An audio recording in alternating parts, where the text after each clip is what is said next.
Well, hello everybody. Just a quick update here on my bike. I replaced the stock handlebars, grips, levers, brake and clutch levers, and mirrors. And upon doing that, I learned a couple of things that maybe it'll help somebody else out. But like they say, live and learn. So anyway, all the parts that I replace are from Harley Davidson, of course. The handlebars, they're the same, but 2 inches taller, about an inch wider. The grips, heated grips, as you can see there.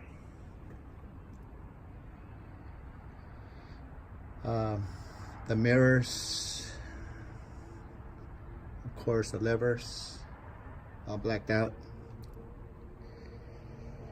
as you can see there. So the couple of things that I learned was, number one, take your main fuse out when you're doing something like this, unplugging any type of electrical connectors. Take your main fuse out or unplug your battery.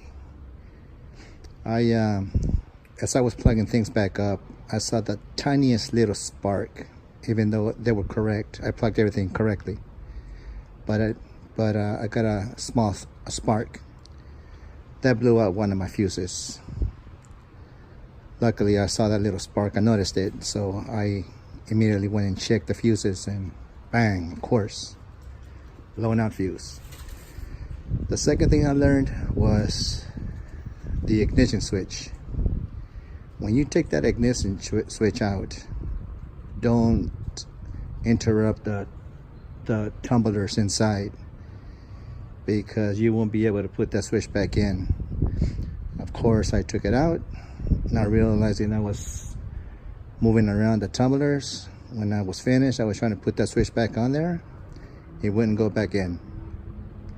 It took me quite a while to put it back in. I had to go in with a screwdriver and mess with them. It's like trying to find a combination to a lock.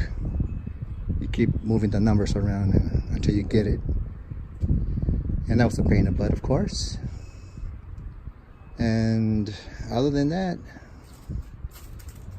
that's it. Oh, one more thing.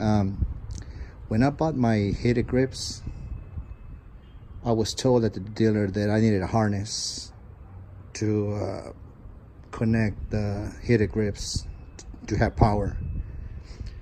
Of course, I did my research. There's plenty of YouTube clips out there that shows you how and tells you that you really don't need that harness. But anyway, Harley Davidson dealership wanted to, they were so consistent that I needed that harness. And of course, I already knew that I didn't, because this bike is 2018. Road Glide is already pre-wired for such things like that, among other things. And it's just plug and play. That's all that is. And of course, I was right. So anybody out there needs some heated grips, just be aware that I believe it's from at least 2016 on up that bikes are pre-wired for that kind of a thing. And that's it. These handlebars feel great, and riding is much more comfortable. So there you go.